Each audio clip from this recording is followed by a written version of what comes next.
se sont enrichis Ouais. grâce au prix de l'immobilier. Je pense que notre génération, c'est les crypto-monnaies. Bienvenue dans Éclosion, le podcast où des professionnels inspirants nous racontent leurs projets de vie et leurs histoires de carrière.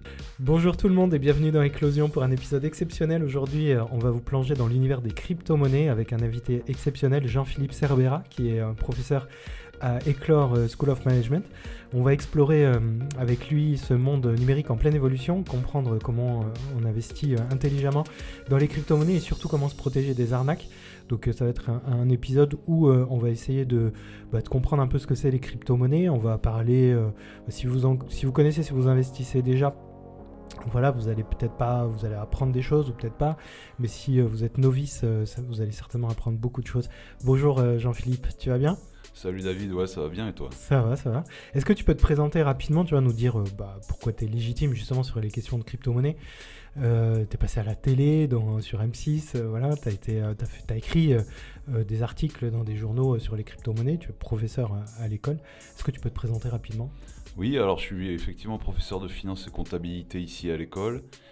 J'ai un master de finance de Toul School of Economics. J'ai fait ensuite un doctorat d'économie à la fac de Montpellier. J'ai en plus travaillé dans le milieu bancaire et financier en France et au Royaume-Uni, à Londres, dans une société de prop trading, où là c'est un trading arcade, c'est-à-dire une salle où on a beaucoup d'ordinateurs, beaucoup d'écrans, et on est financé, on a une dotation par la société et il y a un partage de profit. Et là je me suis formé énormément au trading sur futur, alors ça pouvait être l'euro-dollar, les obligations américaines, allemandes, le pétrole ou simplement les actions. Et j'ai développé un goût immense pour le monde de la finance. Juste à la sortie de mon doctorat, en fait, j'ai pas enchaîné directement sur la carrière académique. Ouais. Et je me suis lancé dans le monde professionnel. Ouais, en fait, tu étais déjà pro dans la finance et puis après, tu as décidé d'enseigner, quoi. C'est ça. Après, je suis revenu au monde académique avec un poste en double diplôme avec une autre école de commerce concurrente à la nôtre qui se situe vers Rennes, on va dire. D'accord, ok. Et j'ai pris un poste au Maroc à l'Université internationale de Rabat Business School. Puis 2 ans après, je suis allé au Royaume-Uni ou en Angleterre où je suis resté 7 ans à Sheffield. Et puis depuis octobre 2022, retour en Béarn à Éclore School of Management. Très content d'être là. Ok, super. Alors on va démarrer direct sur les cryptos. Et avant de démarrer, j'ai envie de te poser une question simple. C'est quoi une crypto-monnaie ?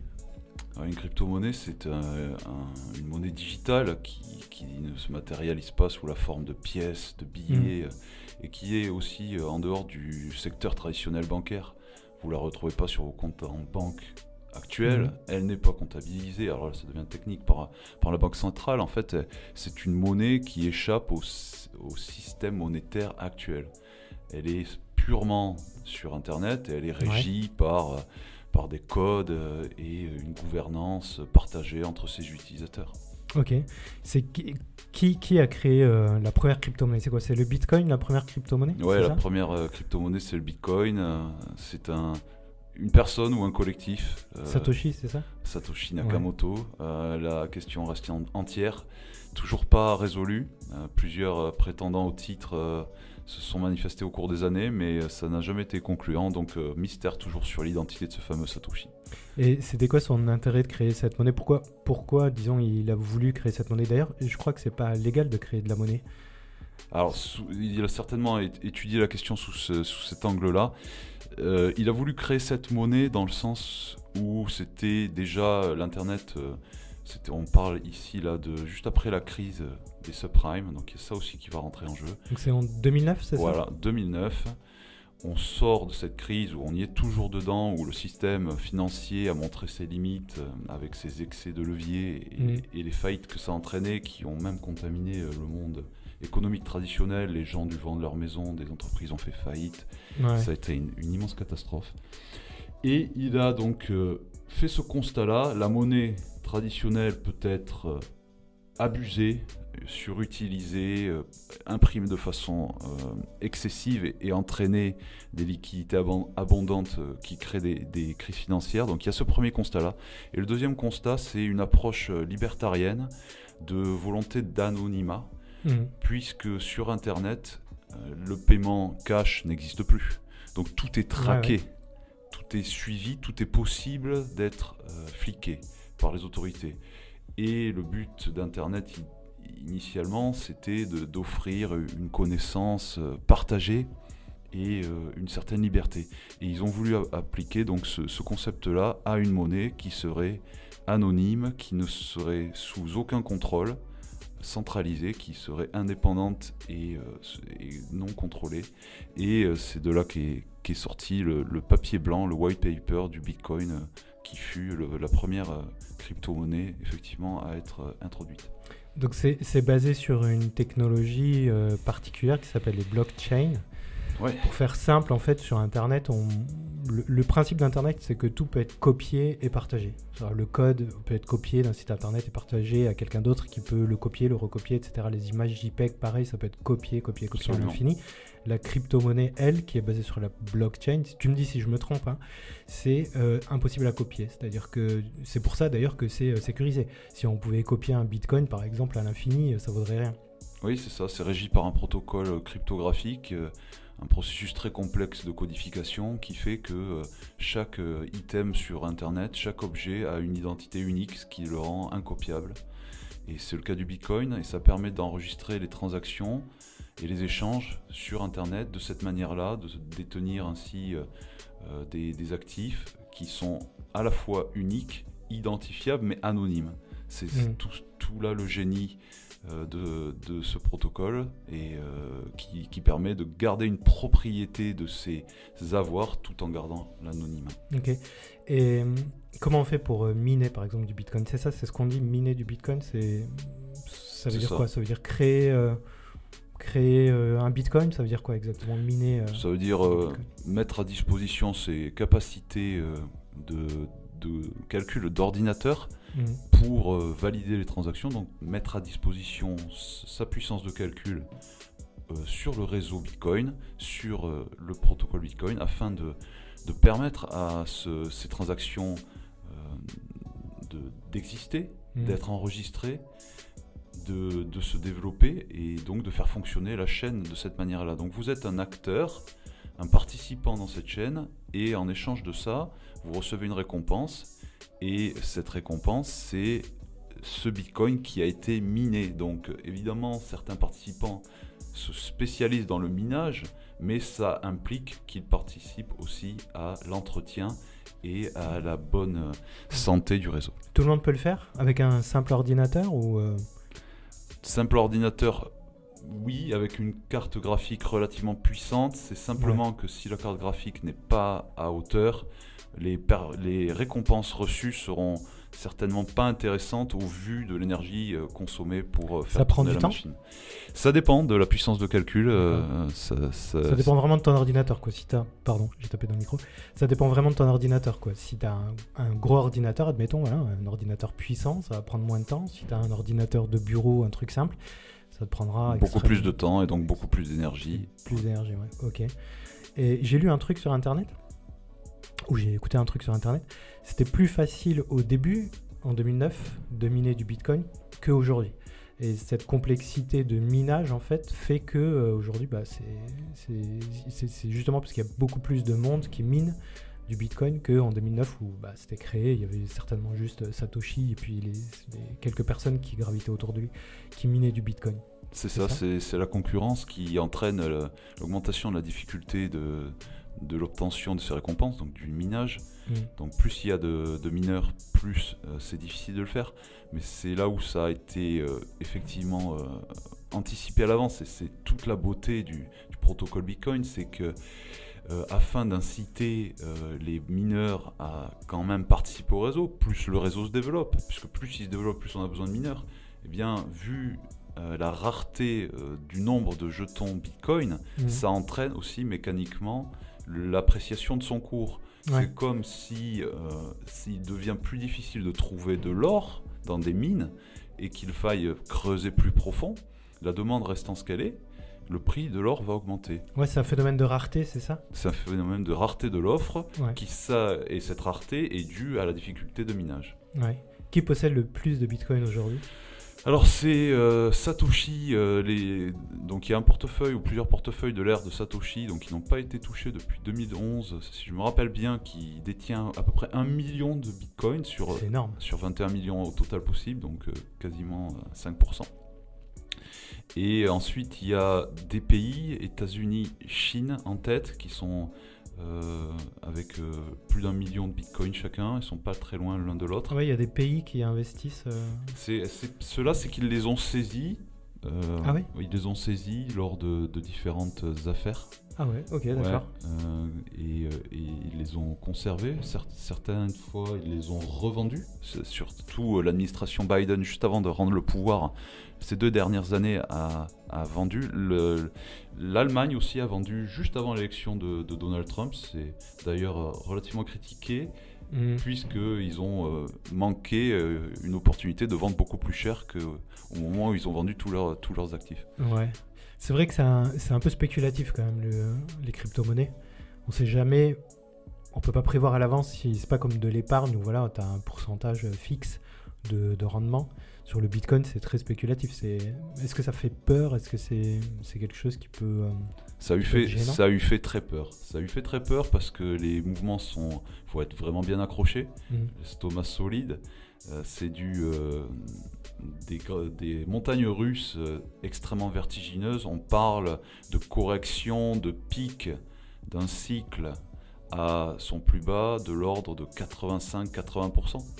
Ce qui n'est pas complètement inédit. Amazon, ça veut dire quoi? Ça veut dire que ça peut perdre jusqu'à 85% de sa valeur? Rien que le Bitcoin, entre le plus haut qu'il va atteindre une année et le plus bas lorsqu'il y aura... Sur un an? Sur un an ou un an et demi, 2 ans. Ouais, sur un retournement de tendance, il peut perdre jusqu'à 85-90%. Un petit peu moins lors de la dernière correction. Entre 2021 et 2022-23, et là il y a eu 75%. Mais par exemple, Amazon, pendant la dot-com bubble, la bulle Internet, c'est la ça, bulle Internet, je ne trouvais pas. Il a perdu 92%, l'action a perdu 92% de sa valeur. De Amazon? De Amazon. Bon, c'était okay. à un stade embryonnaire par rapport à ce que c'est aujourd'hui. Mais ces fluctuations sont possibles. Donc très volatile à la hausse comme à la baisse. Ouais, ok. Ça veut dire que c'est un investissement que tu dois faire sur le long terme, j'imagine? Parce que sur le long terme, si tu prends les hausses et les baisses, ça a quand même pris beaucoup de valeur. Oui, historiquement, depuis les rendements calculés depuis le début des années 2010, c'est une augmentation de 140 ou 150% annuelle sur Bitcoin. C'est une tendance qui tend à se stabiliser en termes de volatilité. Plus il y a d'adoption, plus les montants économiques et financiers nécessaires à faire bouger sa capitalisation sont énormes. Donc là, c'est comme les actions, quand elles sont petites, elles vont avoir des grandes volatilités. Quand elles deviennent plus importantes, elles en auront moins. C'est pareil pour le Bitcoin. Donc on ne peut pas nécessairement s'attendre à faire un x20 sur ce cycle par rapport au plus bas, comme ce fut le cas il y a 4 ans. Peut-être on fera un x15, peut-être un x10. Donc si, comme on a atteint au plus bas 15 500 $ à peu près, un x10 ça voudrait dire qu'on monterait un Bitcoin à 155 000 et un x20 ça voudrait dire qu'on monterait à 300 000. 300 000 à peu près. À peu près. Aujourd'hui la valeur du Bitcoin c'est quoi? Au-dessus de à peu près 100 000 euros, 100 000 euros. Au-dessus de 100 000 $. 100 000 $, ok. D'accord, c'est énorme. Et est-ce qu'on peut acheter des choses dans la vraie vie avec de la crypto-monnaie, avec un bitcoin par exemple? J'ai des bitcoins, est-ce que je peux m'acheter une baguette de pain? Alors, non, mais en tout cas pas à Pau, peut-être à Paris. Dans des grandes villes, dans les grandes villes, il y a des possibilités. Ouais. On a vu Donald Trump qui achetait pendant la campagne des burgers dans un bistrot, un café à New York. Il payait en bitcoin. Il y avait un café à Paris qui acceptait le bitcoin. Il y a des grandes enseignes de luxe dans des galeries marchandes parisiennes qui acceptent le bitcoin. Ouais. Tesla, ça c'est un exemple, a accepté le bitcoin pour l'achat de ses voitures avant de faire machine arrière. Elon Musk a fait machine arrière en justifiant le besoin d'énergie verte pour produire les bitcoins. Peut-être... on en parlera après. Mais c'était vraiment un événement marquant en 2020-2021. il a fait machine arrière. On peut quand même acheter du merchandising Tesla, Ferrari, encore avec des bitcoins. PayPal a sa monnaie stable qui permet d'acheter des choses aussi. Ça se développe petit à petit. C'est l'avenir, le développement du bitcoin comme argent, un argent qui peut te permettre d'acheter des choses. Ça reste à voir. Ça reste à voir. L'attrait du bitcoin, c'est plutôt une réserve de valeur, comme l'or, qui permet de se protéger de l'inflation. Est-ce que Bitcoin sera la monnaie la plus adoptée et adaptée pour le paiement? Il y en a d'autres qui pourraient. Ouais.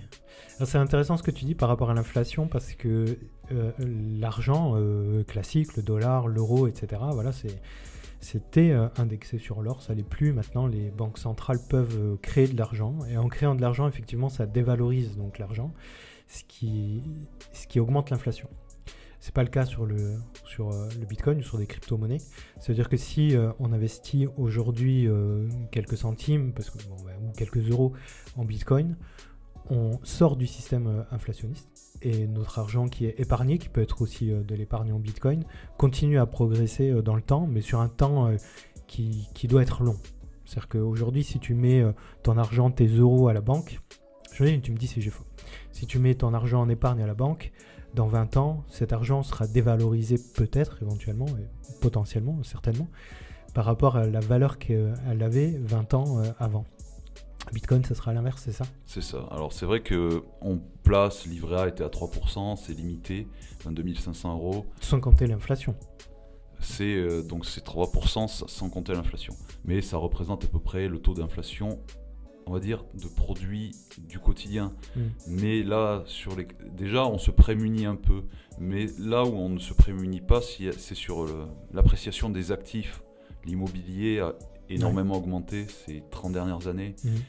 Les actions, pareil. Donc, plus on attend pour se mettre dans ce marché, moins on peut espérer acquérir des biens, des actifs. Donc, le vrai taux de dévalorisation de la monnaie, c'est pas le taux d'inflation des produits du quotidien, c'est le taux d'inflation des actifs tangibles dont on a besoin. Et Bitcoin permet, c'est à peu près 11-12%. Et Bitcoin permet de compenser ça largement. Les rendements du Bitcoin sont largement au-dessus de 11-12%. Un actif qui permet aussi de se protéger tout juste, c'est l'or ou un indice technologique comme le Nasdaq. Le CAC 40 ou un indice plus large comme le S&P 500 est en dessous des rendements de 11, 12, 13% par an. Donc là, même là, on perd de l'argent sur le long terme. Ouais. Alors, il y a des outils, je pense, pour investir dans le Bitcoin, des sites internet, des wallets, tout ça, on va essayer d'en parler et essayer de voir un peu, voilà, c'est les gens qui ont envie d'investir dans le Bitcoin, comment ils peuvent faire. Mais avant de commencer, si tu devais donner un conseil maintenant à quelqu'un qui veut investir dans les crypto-monnaies, ce serait lequel? Ça serait d'investir un petit peu tous les mois ou toutes les semaines, de pas attendre, de pas trader sans expérience. Donc investir, ce qu'on appelle le dollar cost averaging, toutes les semaines ou tous les mois, on met une petite somme, comme ça on reste toujours positionné sur le marché. Pour deux raisons. De une, si on trade, on ne sait jamais vraiment quand c'est le plus haut, quand c'est le plus bas. Et de deux, si on attend que ça se replie pour trouver un point d'entrée, on peut attendre très longtemps. On n'a qu'à voir le marché haussier américain sur la bourse entre 2010 et 2020, la crise Covid. Pendant 10 ans, ça n'a pas retracé plus de 20%. Donc il fallait vraiment se positionner sur la moindre petite correction et attendre un retracement plus important comme ce que l'on a eu lors du Covid ou après en 2022. Ça n'est pas arrivé pendant 10 ans. Donc investir toutes les semaines, tous les mois, des petites sommes, de façon à ce que ce soit aussi peut-être un peu un dollar, quoi, tu vois, voilà. Et puis moi je pense qu'il ne faut pas que ce soit un dollar. Puisque c'est comme il y a eu un transfert d'argent générationnel sur l'immobilier pour les boomers, hein, les personnes qui sont maintenant à l'âge de la retraite, qui ont vraiment bénéficié et d'une augmentation de leur patrimoine, ils se sont enrichis grâce au prix de l'immobilier. Je pense que notre génération, c'est les crypto-monnaies. Et donc, évidemment, dans le cycle, on est un peu haut maintenant à 100 000 euros. David, il fallait m'appeler quand le Bitcoin était à 15 500 $. Et là, j'aurais dit, il faut y aller, il faut lâcher vraiment les chevaux. Aujourd'hui, il faut peut-être avoir une approche un peu plus prudente, mais je ne suis pas sur 5% d'allocation de portefeuille. Moi, je dirais il faut peut-être 30-40% de ces actifs en crypto-monnaie, mais ce n'est pas un conseil. C'est la façon dont je le vois. Il faut pouvoir le faire. Il faut pouvoir le faire, ouais. Il y a des solutions. Alors, j'ai vu en préparant cette émission, tu vois, alors je ne sais plus exactement comment ça s'appelle, mais tu vois, il y a un Français qui a inventé une application qui te permet de connecter cette appli à ton compte bancaire. Et en fait, quand tu vas payer, par exemple, une baguette, 1,30 €, ça arrondit à l'euro supérieur, les 70 centimes sont investis en Bitcoin. Et à chaque fois que tu vas payer quelque chose, ça arrondit à l'euro supérieur, et cette petite somme qui va te faire 15-20 € par semaine, ce qui va représenter peut-être 60 € par mois, et investi, tu vois, sur du Bitcoin. C'est une sorte d'épargne en Bitcoin. Est-ce que des solutions comme ça sont intéressantes pour la plupart des gens, enfin en tout cas pour démarrer, je sais pas, voilà. Ou alors il faudrait investir directement sur d'autres sites internet? Je pense que c'est une bonne solution. C'est vrai qu'il y a, tu le mentionnais, il y a quand même une appréhension du risque dans notre culture. Ici en France, on est moins positionné sur les marchés boursiers et encore moins crypto. Et c'est une bonne solution pour intéresser les gens et leur faire investir de manière indolore. Donc pourquoi pas juste regarder les frais si on ne perd pas trop à chaque fois qu'il y a une transaction. Ouais. Il y a de l'imposition par exemple sur les bénéfices que tu peux faire Oui, bien sûr. Il y a une imposition sur les bénéfices réalisés, donc conversion de crypto-monnaie en monnaie traditionnelle, fiduciaire. Donc dès que c'est fait, c'est imposition à la flat tax. C'est quoi, 30% ? 30% pour l'instant. On verra ce que le budget donnera. Donc c'est quand même très important, surtout pour les petits porteurs. C'est-à-dire que si tu gagnes 100 €, tu dois payer 30 € quoi. Ouais, je crois qu'il y a une limite en dessous de quelques centaines d'euros. On n'a rien à payer, mais c'est très peu, peut-être 200, je sais plus. Mais oui, c'est ça. Sur une plus-value de 10 000, il faut donner 3 000 à l'État. Ok. Il n'y a pas moyen d'y échapper, hein, c'est normal. Acheter du Bitcoin, avec du Bitcoin ou une autre monnaie, par exemple une voiture, ça, c'est pareil, c'est un événement taxable. Donc dès qu'on sort de la sphère crypto, on est imposable. Seule façon de ne pas payer immédiatement sur des plus-values réalisées, c'est de convertir ces actifs crypto volatiles, type Bitcoin, on peut parler de Solana, Ethereum et d'autres, en monnaie stable. Et les monnaies stables qui sont adossées au dollar ou à l'euro, normalement ne fluctuent pas. Donc tant que ça reste en monnaie digitale, même stable, là, c'est pas imposable et vous pouvez réinvestir plus tard. Mais dès que vous allez vouloir acheter quelque chose ou le remettre dans le système monétaire traditionnel, il faudra payer l'impôt. Tu le disais tout à l'heure, en France, mais je pense que pas qu'en France, on est un peu frileux, tu vois, et un peu précautionneux. La sécurité, c'est quelque chose de très important quand même, tu vois, et donc c'est une préoccupation majeure pour les investisseurs. Quelles sont les meilleures pratiques pour sécuriser ces investissements en crypto-monnaie ? Alors, il y a des approches différentes. Si, comme la plupart des gens qui entrent dans la sphère actuellement, vous achetez à travers un échange qui vous demande un Know Your Customer, c'est-à-dire qu'il faut donner sa pièce d'identité, etc. Vous avez certaines protections similaires un peu à celles des banques, c'est-à-dire qu'en cas de vous êtes fait pirater votre compte, vous avez des recours, vous pouvez porter plainte, etc. Et l'échange peut analyser les transactions et vous rembourser ou même les bloquer éventuellement. C'est arrivé dans le cas de l'affaire de David Ballan, en tout cas en partie. Après, si vous les détenez de manière décentralisée, ce qui est aussi le but de la crypto, c'est-à-dire ne pas être sur un échange qui peut par exemple faire faillite et vous le détenez dans votre portefeuille virtuel, là, ça s'appelle un wallet, c'est ça ? Wallet, ouais. Pour ceux qui vont des chercher. Cold wallet et ceux des Le cold wallet, ça veut dire que c'est pas connecté à Internet, c'est ça ? Alors, Effectivement, pas tout le temps. Il y a cette distinction-là. Il y a celui qui est décentralisé et celui qui est hot wallet. Là, c'est ceux des échanges type Binance, Nexo, etc. Ça, c'est des acteurs des sites internet, des échanges. Ouais, c'est Qui ça. ont des Je précise parce que peut-être que les auditeurs ne se... Ce sont des échanges qui sont régulés quand même. Certains ne le sont pas, mais par l'AMF. Ils sont homologués. L'AMF, c'est genre le gendarme de la bourse. Absolument, c'est le gendarme de la bourse en France, c'est l'autorité des marchés financiers. L'autorité des marchés financiers, ouais. Et donc si vous l'avez sur un cold wallet, il peut être sécurisé, il est toujours sécurisé par une phrase et un mot de passe. La phrase permet de retrouver son wallet, par exemple si votre PC rend l'âme et que vous aviez votre wallet dessus. Comment vous récupérez vos cryptos? Vous avez votre phrase avec vos 12 ou 24 mots et vous créez, vous faites réapparaître votre wallet sur une autre machine. En plus, on peut ajouter une couche de protection offline, donc là, comme le Ledger, qui est une entreprise française. Ouais, c'est une petite clé, c'est ça? C'est une sorte de clé USB, qui possède son propre code et qui permet en fait d'avoir une protection hors d'Internet.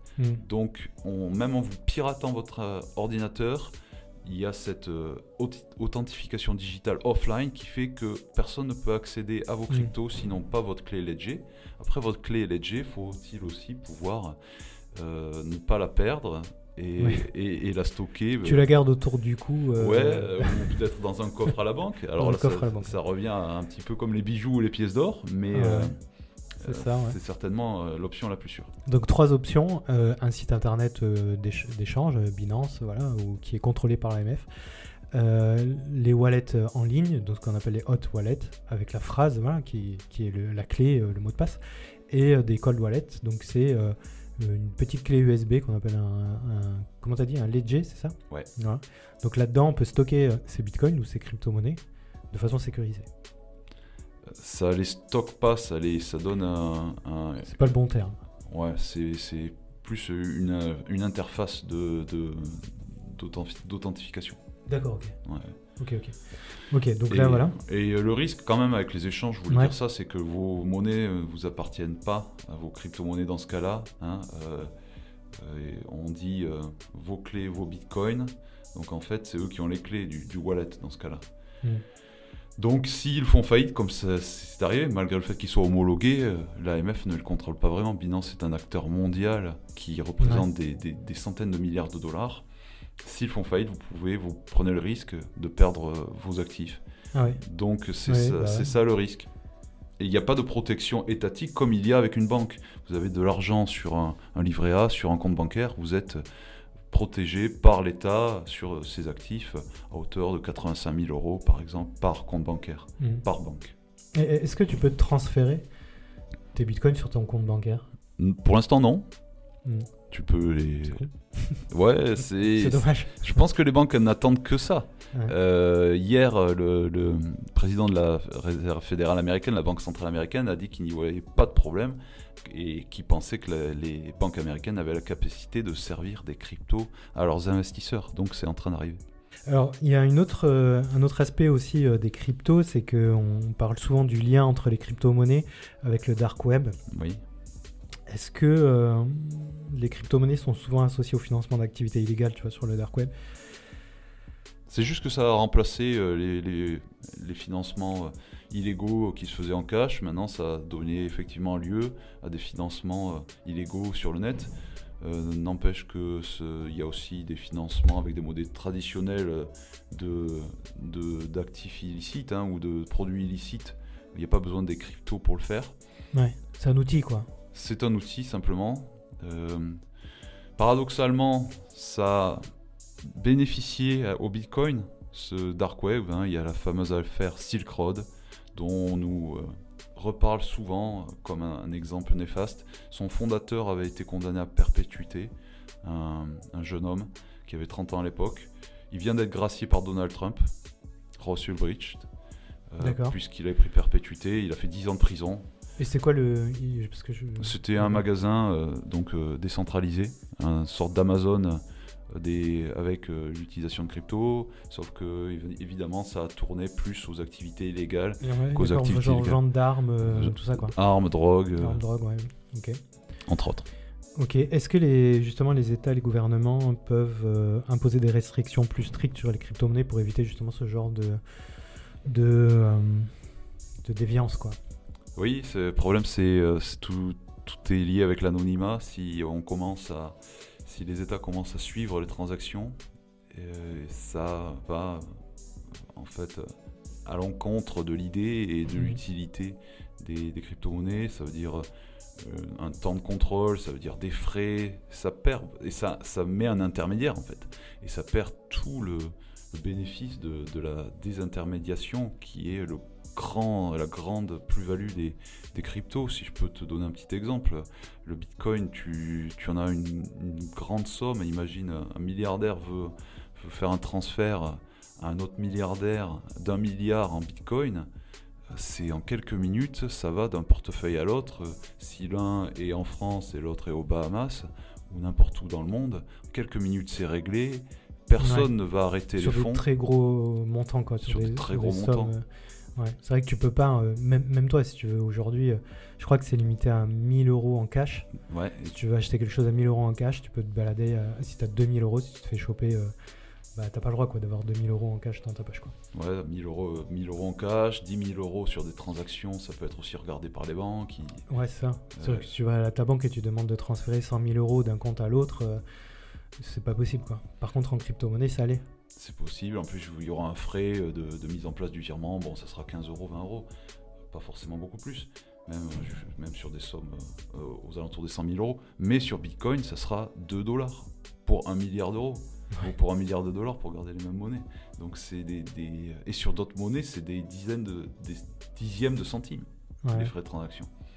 C'est sans commune mesure. Ok, donc c'est ça, c'est ce principe de liberté, de décentralisation. Voilà, s'il y a trop de régularisation, ça dénature. Ça dénature, mais on y viendra peut-être. On y viendra peut-être. Je pense qu'il y aura une évasion. Les pays les moins restrictifs, ils verront un développement plus important. C'est le cas ça a l'air d'être le cas aux États-Unis. Ils ont annoncé énormément de dérégulation. Et nous, l'Europe, on prend le chemin inverse. Ça pourrait toujours entraîner les mêmes effets. Trop de contrôle, trop d'imposition fait que l'innovation dans ce secteur-là ira là où c'est plus favorable. Ouais, c'était justement ma question. Tu fais une bonne transition. Comment tu vois l'évolution des crypto-monnaies dans les prochaines années ? Est-ce qu'elles deviendront une partie intégrante de notre quotidien ? Est-ce que tu vois ce que je veux dire ? Tout le monde en aura, tout le monde pourra l'utiliser. C'est quoi l'avenir des crypto-monnaies pour toi ? Alors j'espère déjà que ça sera plus adopté en termes d'investissement. Ça sera la première étape, comme on a de l'immobilier, comme on a des actions en bourse. Donc si ça en était là, ça ne serait pas non plus notre vie quotidienne. C'est simplement que lorsqu'on discuterait de nos investissements, on dirait j'ai 50% de mon portefeuille en crypto-monnaie, mais ça deviendra beaucoup plus accepté et adopté par rapport à aujourd'hui. Donc ça, c'est déjà une première étape. Ouais. Ensuite, la deuxième étape, c'est les paiements avec ça, les transferts d'argent et les solutions qui pourront apparaître grâce à ça. On entrevoit la possibilité que les agents d'intelligence artificielle fassent des transactions entre elles. Donc là, c'est flippant. C'est futur dystopique. Je sais pas si c'est flippant, en tout cas, c'est bizarre, quoi, en tout cas. Et on aura notre acheteur en crypto-monnaie qui ira négocier les importations ou au marché de Rungis à un vendeur un vendeur d'intelligence artificielle, et ils se régleront l'addition entre eux en crypto-monnaie pour des raisons d'automatisation, de rapidité et autres. Ok. Et est-ce qu'il y a un avenir qui est lié aussi peut-être, tu vois, à l'écologie dans tout ça ? Parce que c'est très énergivore de miner aujourd'hui du Bitcoin. On a pris cet exemple-là depuis le début, donc voilà. Est-ce que la crypto-monnaie est favorable, tu vois, à l'écologie ou défavorable ? C'est une excellente question, David, et qui effectivement a deux aspects à ça. Évidemment, on a pointé du doigt le côté énergivore du Bitcoin, de son protocole qui nécessite énormément de ressources informatiques et d'énergie. Mais l'effet que ça a entraîné, c'est que pour réduire les coûts d'électricité, la plupart des mineurs ont investi dans des technologies de production d'électricité renouvelables. C'est toute la beauté de cet effet indirect, c'est qu'ils ont investi dans des panneaux solaires pour bénéficier de cette source d'énergie ultime et infinie qu'est notre soleil. Et finalement, l'effet est que le Bitcoin, demandant beaucoup d'énergie, a permis l'adoption d'énergie renouvelable à plus de 50% aujourd'hui de la production de Bitcoin et de l'énergie renouvelable. Et l'effet d'entraînement aussi qu'on peut entrevoir, c'est que ça réduit les coûts et ça facilite l'adoption de ces énergies renouvelables dans d'autres secteurs. Ok. Pour gagner en rentabilité, quoi, tu vas investir dans les énergies renouvelables. Ok, super. Je te poserai la question tout à l'heure, hein, sur la littérature, si tu recommandes, tu vois, des livres ou des sites internet pour approfondir ses connaissances en Bitcoin. Mais j'ai envie de te faire un petit quiz de culture générale. T'es chaud ? Ouais, je suis chaud, j'adore les quiz. C'est vrai ? Sur les crypto-monnaies. Alors, on va commencer par la première question. Alors, on va dire légende ou réalité. Tu vas nous dire si c'est une légende ou si c'est vrai. Le créateur du Bitcoin, Satoshi Nakamoto, est une seule et même personne. C'est une légende ou c'est une réalité ? Ni l'un ni l'autre. C'est une grande possibilité, mais on parle aussi peut-être d'un groupe. Ça reste un mystère, quoi. C'est un mystère. Ok. Et on l'a dit tout à l'heure, c'est lui qui détient le plus de Bitcoin, ce qui est logique. C'est lui qui a commencé à miner quand ça coûtait rien. Malgré le fait qu'il en détient énormément, mais il n'y a jamais touché. Depuis 2011, ils n'ont jamais bougé. Ils n'ont jamais bougé. C'est-à-dire qu'il n'a jamais utilisé... Non, il les a jamais vendus. Il les a jamais vendus. Ok. Légende ou réalité, donc du coup, les crypto-monnaies sont totalement anonymes et intraçables.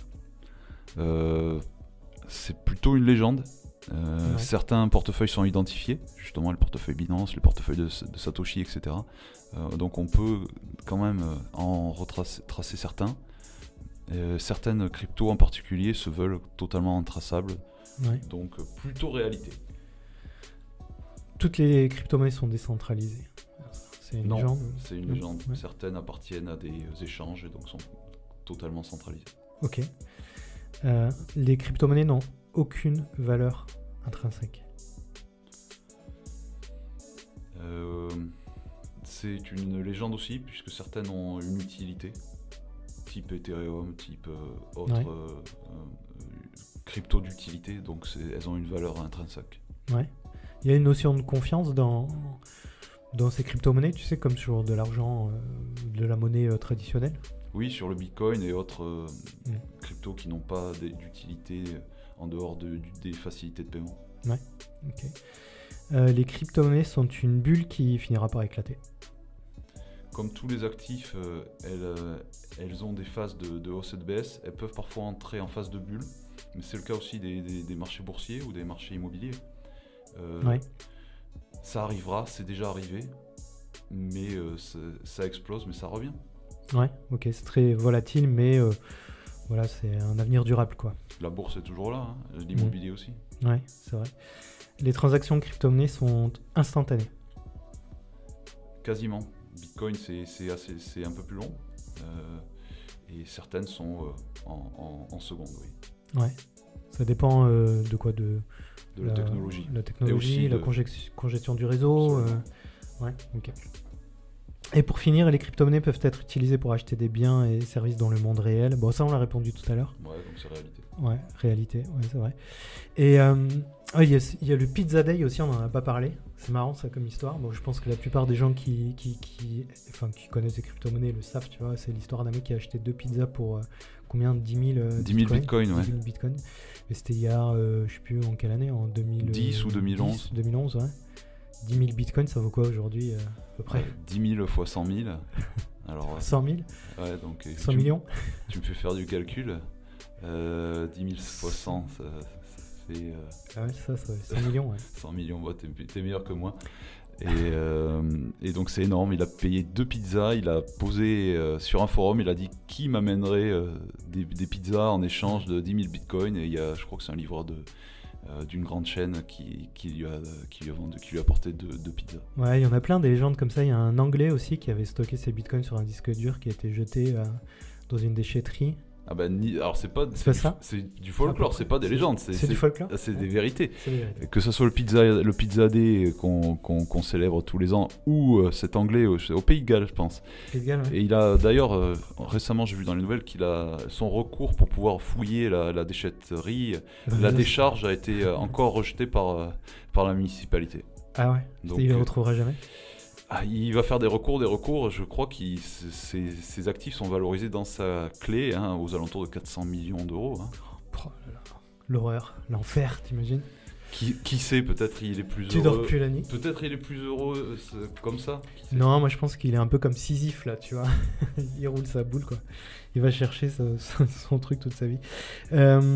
Ben voilà, on va terminer. Moi j'ai envie de te demander s'il n'y a pas des bouquins, tu vois, que tu recommandes, ou même des reportages, tu vois, sur les crypto-monnaies pour les gens qui ont envie de découvrir peut-être ce folklore ou découvrir ce que c'est, comment ça a été créé, les principes de la blockchain, de la crypto-monnaie, Satoshi, tout ça. Il y a des trucs que tu recommandes? Alors mes ressources favorites, je les trouve sur YouTube. Ouais. Il y a des reportages sur Arte, je crois, une série, je sais plus comment elle s'appelle. Je saurais pas dire, il y a quelques documentaires sur Netflix qui sont pas mal, mais ça parle toujours des arnaques et des sociétés qui ont trompé leur monde. Mais sur YouTube, moi j'adore, je suis beaucoup un économiste et investisseur crypto, influenceur qui s'appelle Raoul Pal. Et les contenus sont en anglais, mais bien sûr, maintenant on peut sous-titrer. Comment tu dis? Raoul Pal. Raoul Pal, ok. Ouais, et c'est un technologiste, il envisionne les différentes phases et cycles des technologies et de la révolution de l'intelligence artificielle que l'on connaît, liée aux cryptos. Il a une réflexion qui est vraiment très intéressante et il a été précurseur dans l'investissement et le conseil crypto.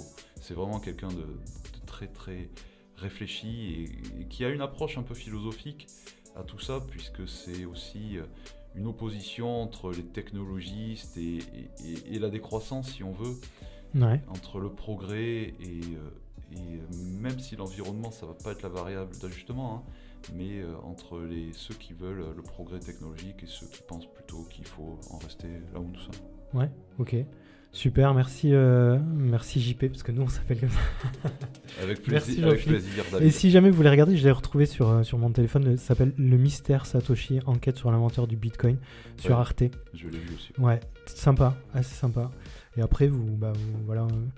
Écoutez, j'espère que vous avez passé un bon moment avec nous. Je te remercie encore une fois, vraiment, c'était super, j'ai appris plein de choses. Et je pense que je vais aller m'acheter 2-3... je sais pas ce que je vais faire, mais tu vas me conseiller. Avec plaisir. Et puis j'adore en parler, donc pour moi c'est une passion, donc c'est toujours avec plaisir, David. Merci à toi.